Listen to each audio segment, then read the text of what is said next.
Effectivement, bonjour à tous, bonjour Monsieur Fillon, merci d'accepter notre invitation. Cette avant-veille du 14 juillet, vous publiez une tribune dans le journal Le Figaro, une tribune très sévère contre François Hollande sur un terrain assez inhabituel, sur un terrain en tout cas où on lui accorde parfois un certain crédit, la politique étrangère. Vous dénoncez, je vous cite, une diplomatie filandreuse, aucun élan pour l'Union européenne. Qu'est-ce qui justifie cette charge, Monsieur Fillon ? D'abord, j'ai beaucoup d'admiration pour les militaires français qui se battent et qu'on va honorer le 14 juillet. Mais je considère que la manière dont ils sont employés, dont ils sont commandés par le président de la République, est un désastre.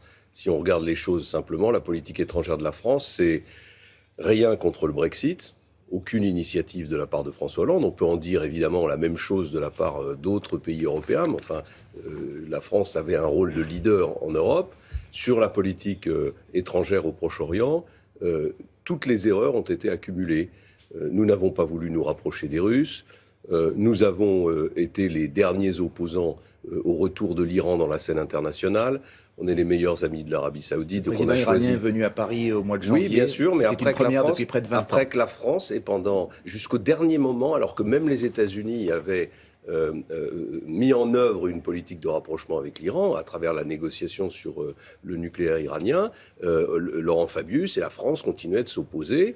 Et surtout, nous avons vis-à-vis de la Syrie adopté une politique qui a permis largement à l'État islamique de prospérer et continue d'ailleurs à soutenir cet État islamique indirectement parce qu'on ne fait pas les efforts nécessaires au Proche-Orient. Rien ne trouve grâce à vos yeux, pas même par exemple l'opération Serval menée au Mali qui a permis de ramener la paix dans ce pays. J'ai d'ailleurs été le premier dans l'opposition à droite à saluer l'intervention française au Mali. Il y a au moins une chose que François Hollande a réussi. J'ai trouvé que François Hollande avait pris une bonne décision en allant au Mali. J'aurais souhaité pouvoir le soutenir et l'accompagner sur beaucoup d'autres sujets, mais je considère qu'aujourd'hui, la politique étrangère de la France nous a affaiblis. C'est-à-dire que la France est sur la scène internationale très décrédibilisée.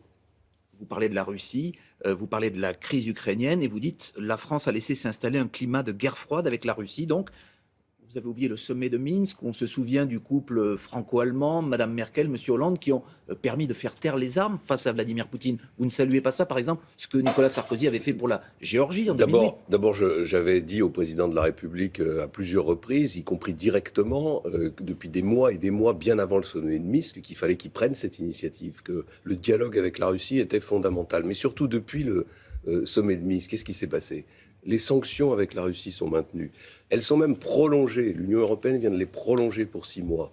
Il y a eu un sommet de l'OTAN il y a quelques jours où on a débattu de la question de savoir si on installait des forces de l'OTAN au plus près de la Russie pour protéger l'Europe contre une agression de la Russie. Il faut être plus souple avec M. Poutine, vous pensez ? Il faut en tout cas, il ne faut pas être souple. Il faut être réaliste et engager avec lui un dialogue qui ne soit pas un dialogue déformé par le prisme de la vision américaine et otanienne de la relation avec la Russie.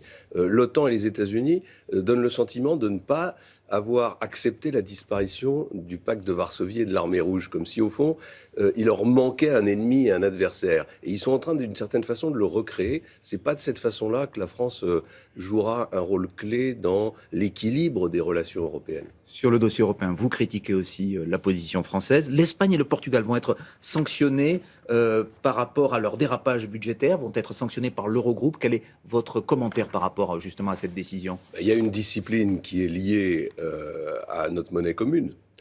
Cette monnaie commune, elle doit avoir la puissance nécessaire pour assurer la souveraineté du territoire européen. Et donc, il faut qu'on respecte les règles.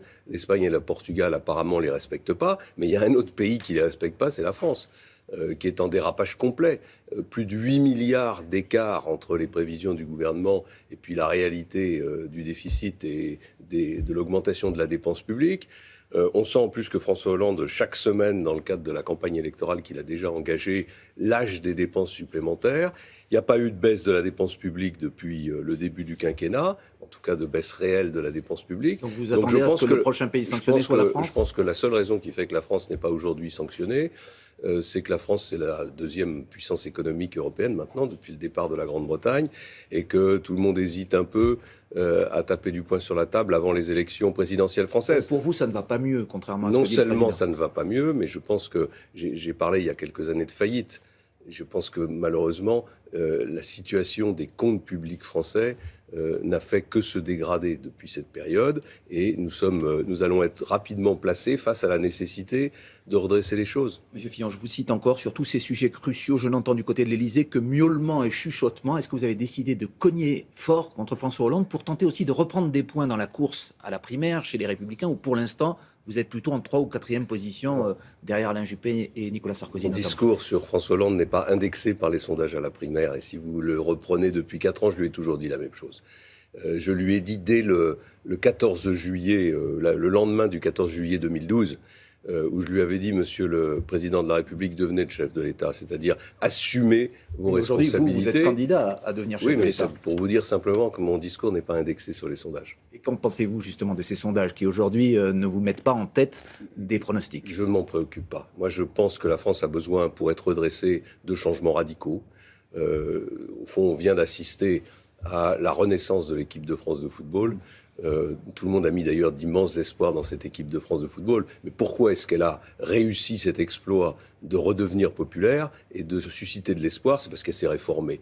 Et parce que l'équipe de France de football a changé radicalement son organisation, son état d'esprit, sous l'autorité de son sélectionneur. C'est votre modèle? Non, c'est pour dire simplement que si on veut de nouveau que les Français soient fiers dans leur pays, il faut changer de modèle. Il faut changer d'organisation. Il ne faut pas se contenter soit de faire ce que fait François Hollande, c'est-à-dire de la politique à la petite semaine, sans aucun objectif de long terme, soit ce que proposent la plupart des candidats à la primaire, c'est-à-dire simplement de corriger à la marge un modèle social français et économique français qui est aujourd'hui en grande difficulté. Et avec vous, ce n'est pas une correction à la marge, c'est un changement beaucoup plus profond que vous proposez aujourd'hui? Oui, je propose aujourd'hui un changement profond, c'est-à-dire je propose de changer de modèle économique et social pour que la France se mette au niveau des meilleurs pays occidentaux qui sont tous au plein emploi. Je dirais que c'est quelque chose qui doit interpeller tous nos concitoyens. Tous les grands pays occidentaux, les grandes puissances économiques occidentales sont au plein emploi. Le Canada, les États-Unis, la Grande-Bretagne, l'Allemagne. Ce sont des pays qui sont aujourd'hui avec des taux de chômage entre 4 et 5%. Comment est-ce qu'on peut expliquer que la France, avec les atouts qui sont les nôtres, avec le génie qui est le nôtre, nous ne soyons pas capables d'atteindre cet objectif? Eh bien, ce sera le débat des prochains mois. Merci beaucoup, François Fillon.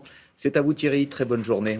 Merci beaucoup. Bonne journée. Dans un instant, on va retrouver Sarah Doraghi qui nous fera découvrir la nouvelle édition d'un rendez-vous incontournable. Si vous aimez la photo, festival international dédié à la photographie et qui se déroule tous les ans à Arles. À tout de suite.